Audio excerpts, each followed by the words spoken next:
అందరికీ నమస్కారం. అయిపోయింది అన్న కరోనా మొట్టమొదటి కేసు మళ్లీ విశాఖపట్నంలో రావడం జరిగింది. కానీ రాష్ట్రంలో ఉన్న ప్రజలందరికీ నాదొక సలహా ఏంటంటే జాగ్రత్తగా ఉండండి. ఎందుకంటే ఈసారి ప్రభుత్వంలో జగనన్న లేడు.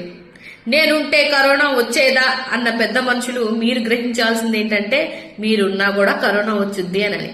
కానీ ఎందుకంటే మీరు అప్పుడు వేసిన నిందల్ని ఇప్పుడు కవర్ చేసుకోవడానికి అవ్వదు. గాని దయించి కరోనాని దృష్టిలో ఉంచుకొని ఇప్పటికైనా కడపలో కరోనా కేసులు వచ్చినప్పటికీ కూడా మీరు పెట్టుకోవాల్సిన మహానాడికి ఎక్కడ అడ్డుపడుతుందో అన్న విషయాన్ని దాచిపెట్టినటువంటి మీరు ఇప్పటికైనా అక్కడ కరోనా ఉన్నటువంటి 2 కేసుల్ని బయటపెట్టి మీ పంతాల కోసమో లేకపోతే మీ స్వలాభాల కోసమో ప్రజల ప్రాణాలతోటి ఆటలాడకుండా దయించి అక్కడ ఏరియాలో మహానాడికి వెళ్తున్నటువంటి ప్రతి ఒక్కరూ జాగ్రత్తగా ఉండమని నేనైతే కోరుకుంటున్నాను.